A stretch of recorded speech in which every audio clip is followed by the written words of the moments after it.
The story of children visiting their parents in prison isn't uncommon, but I feel really honored to be able to tell the story of Edward Holloman, whose daughter inspired him to change his ways and for the first time in his life experience love.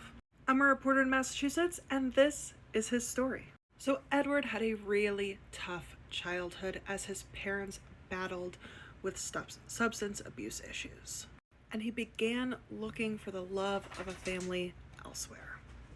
And at 15, he found that in a gang. He believed this gang truly loved him and had his best interest at heart.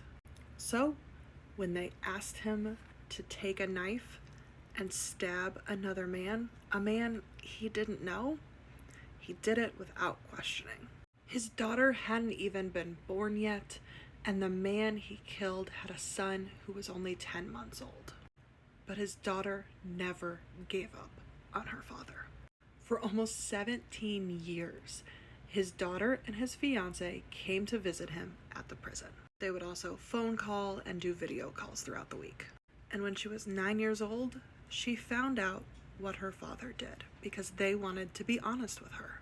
It was painful and it was hard, they said, but eventually she came around and kept pushing him to be better.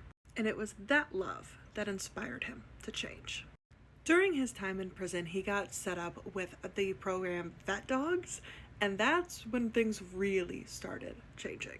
The love of a dog taught him what love really is. And now he looks back on his time in the gang and realizes that wasn't love. Although he was sentenced to life in prison, he did finally have the opportunity for parole in 2023. But they said he wasn't ready. I first met him in 2024 when I did that story. When I talked to him, I could see the pain of his childhood, but I could also see joy and I could see love he had for this dog. So I am not surprised that just recently the Massachusetts Parole Board is allowing him to get parole. In about 3 months, he will finally head home to live with his fiance and his daughter, and maybe get a husky. And while this is a seemingly happy ending, this is also real life, and this is complicated. Because in part 2, we're going to talk about a family that is still torn apart by this tragedy.